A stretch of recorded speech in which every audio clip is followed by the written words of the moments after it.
femme d'ombre, femme de lumière. Bonjour à vous qui nous écoutez, Florian Dai vous amène aujourd'hui à la rencontre de Xiami. Bonjour et bienvenue dans cet épisode. Aujourd'hui à la rencontre de Xiami, une mère que vous avez rencontrée avec son enfant Quan Quan de 10 ans dans un décryptage la semaine dernière dans lequel elle parlait des problèmes d'hygiène dans le pèlerinage de Mazu. Et aujourd'hui, nous la retrouvons pour parler de l'éducation de Quan Quan, donc son enfant, à la maison, puisque Quan Quan n'est pas scolarisé dans le système national taïwanais. 我一开始其实就是很单纯，想说不想要让他有那么大的课业压力。 Au début, je voulais simplement éviter de lui mettre trop de pression scolaire. Nous avions regardé une école expérimentale, mais en voyant qu'il y avait des cours du matin jusqu'au soir avec des pauses de 5 minutes seulement, comme je voulais que mon enfant ait vraiment du temps pour jouer et explorer librement, j'ai finalement décidé de ne pas le mettre à l'école. À ce moment-là, les professeurs de l'école m'ont encouragée à lui faire la scolarité à la maison et c'était important pour moi d'avoir leur soutien. C'est surtout moi qui m'occupe de son éducation, je l'emmène voyager, je gère ses cours, etc. Pour Quan Quan, au début, il avait très envie d'avoir des copains et de pouvoir jouer avec d'autres enfants. Mais au fil du temps, on s'est rendu compte que la distance entre lui et les autres enfants de son âge est de plus en plus grande. Les caractères sont très différents. Nous connaissons quelques autres familles qui font aussi la scolarité à la maison, mais nous sommes assez peu en contact.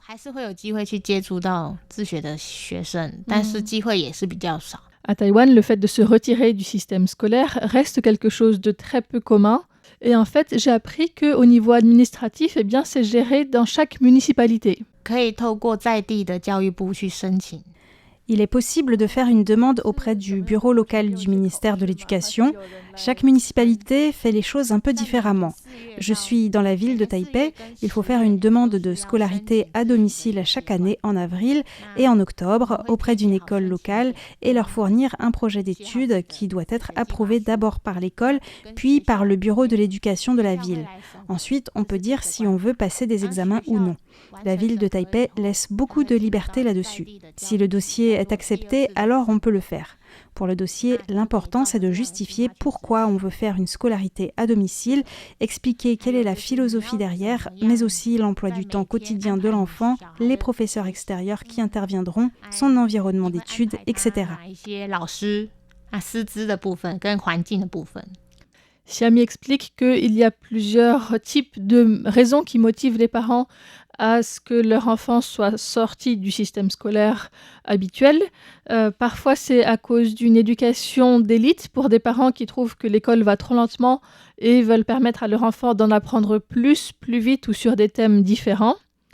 Parfois, il y a aussi des jeunes qui sont très tôt spécialistes d'un domaine particulier, ça peut être des joueurs d'échecs ou bien de Go, ou encore des sportifs ou sportives de haut niveau, des jeunes qui ont des capacités dans un domaine particulier et donc qui ont besoin d'un emploi du temps adapté.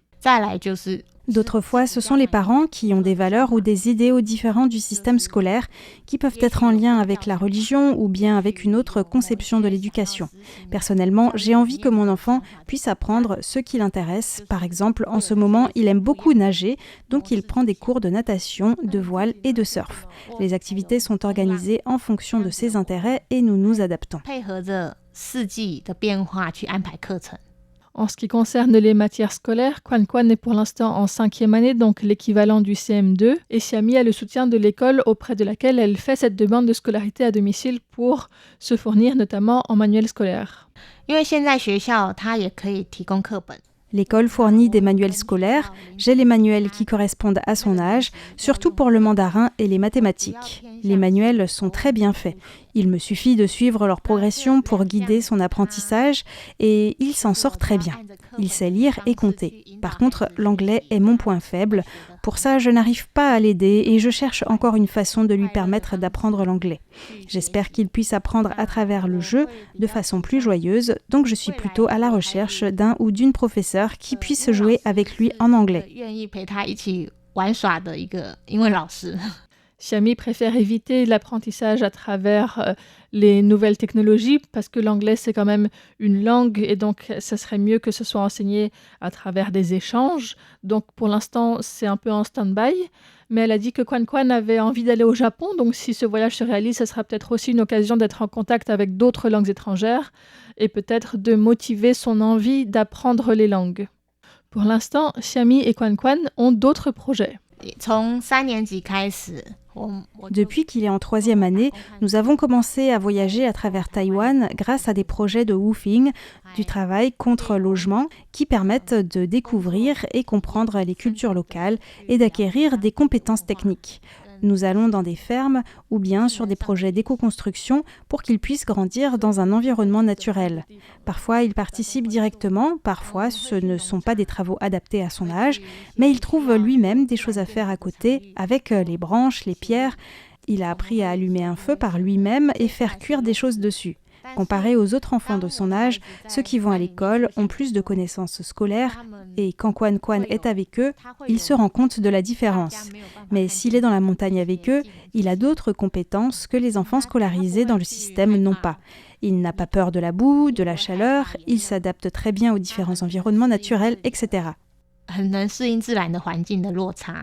Par rapport à l'avenir, pour Quan Quan, c'est pas vraiment une question qui se pose encore pour l'instant. Xiami explique qu'il est content de jouer et il n'a pas forcément envie d'avoir ces grandes réflexions sur les projets futurs. Et pour elle, elle voit beaucoup d'avantages aussi à être au quotidien avec son enfant, ce qui est pour elle l'équivalent d'un travail à temps plein. Et c'est le père qui apporte tout le soutien économique dont il y a besoin pour que ce modèle soit vivable. Un père qui n'a pas d'avis très arrêté sur l'éducation et qui trouve que le fait que son fils soit heureux est le plus important. Et donc, pour l'instant, la famille continue sur ce modèle.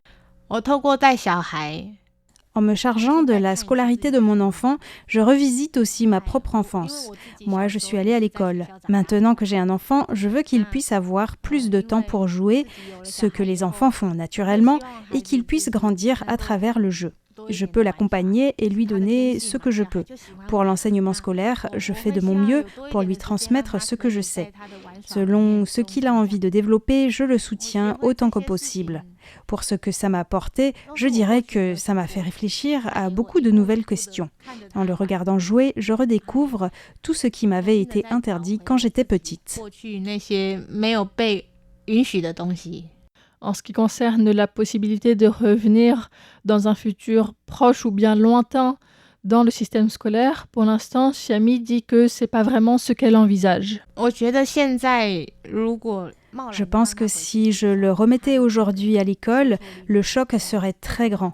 Pour certaines matières, il est déjà très en retard. Ce qu'il sait n'est pas valorisé à l'école, mais il est aussi conscient de ce qu'il ne sait pas. S'il y retournait, ce serait pour avoir plus de copains. Mais je trouve qu'il faut bien y réfléchir. Est-ce qu'il y a vraiment besoin de le faire ? Si c'est le cas, je pense qu'une école expérimentale conviendrait mieux à mon enfant. Mais je l'encourage à continuer l'apprentissage en autonomie. Même si c'est parfois très solitaire, la vie est aussi comme ça. Après, on est seul face à ses choix et il n'y aura pas toujours de professeurs ou d'autres gens pour nous dire quoi faire. Même si on est entouré, pour choisir sa voie, c'est important de savoir qui l'on est et ce que l'on veut faire. J'aimerais qu'il continue à explorer ce qu'il aime. Peut-être qu'il voudra apprendre la menuiserie, qu'il pourra trouver dans ce domaine des gens qui lui conviennent mieux, qui sait. Je pense qu'il ne faut pas le forcer à aller à l'école pour répondre à nos inquiétudes. Il pourra trouver un domaine qui lui correspond. Quant à la question de se regrouper avec d'autres familles qui sont avec des enfants déscolarisés, c'est pas forcément quelque chose qui est facile à mettre en pratique non plus pour Xiami. Les familles que j'ai rencontrées avec des enfants déscolarisés ont des idées très fortes sur l'éducation qu'ils veulent pour leurs enfants, qui ne sont pas forcément les mêmes que nous. L'environnement est parfois très différent. J'ai rencontré un enfant qui pouvait jouer sur le portable. Pour moi, je ne l'autorise pas, parce que Quan Quan n'est pas capable de mettre les freins lui-même. Il reste accroché au portable. Peut-être que d'autres enfants arrivent à se limiter, mais du coup, je réfléchis à 2 fois à laisser Quan Quan passer du temps avec un enfant qui a un portable. S'il a l'habitude de jouer sur un portable, il risque d'y penser même en étant en extérieur et j'aimerais éviter ça. De l'autre côté, il y a des parents qui n'ont pas de téléphone portable et les interdisent complètement dans leur maison. Je trouve que c'est trop extrême. Si aujourd'hui on vit sans portable, on est vite bloqué. Je voudrais qu'il y ait un équilibre. Je suis encore en train de chercher comment faire. C'est un vrai défi. Globalement, Xiami retient surtout que du fait de cet apprentissage en autodidacte, Quan Quan a la possibilité d'explorer énormément, de se concentrer sur ce qui l'intéresse et de vraiment gagner en indépendance.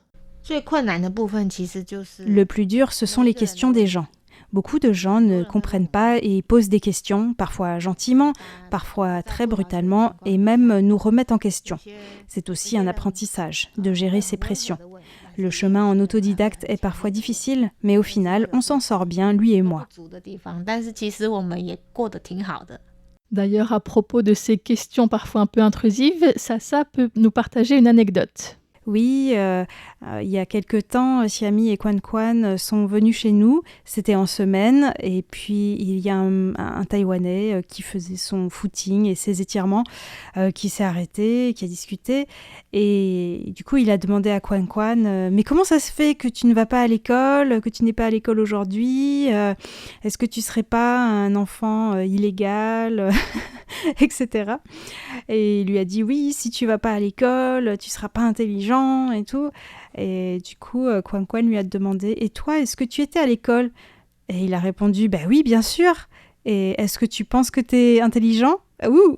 Et du coup, le monsieur, il était scotché. Il a rien dit et il est parti. Et je pense que Quan Quan n'a pas du tout dit ça de manière méchante ou quoi. Enfin, il voulait vraiment savoir. Et ça montre qu'il a de la répartie quand même.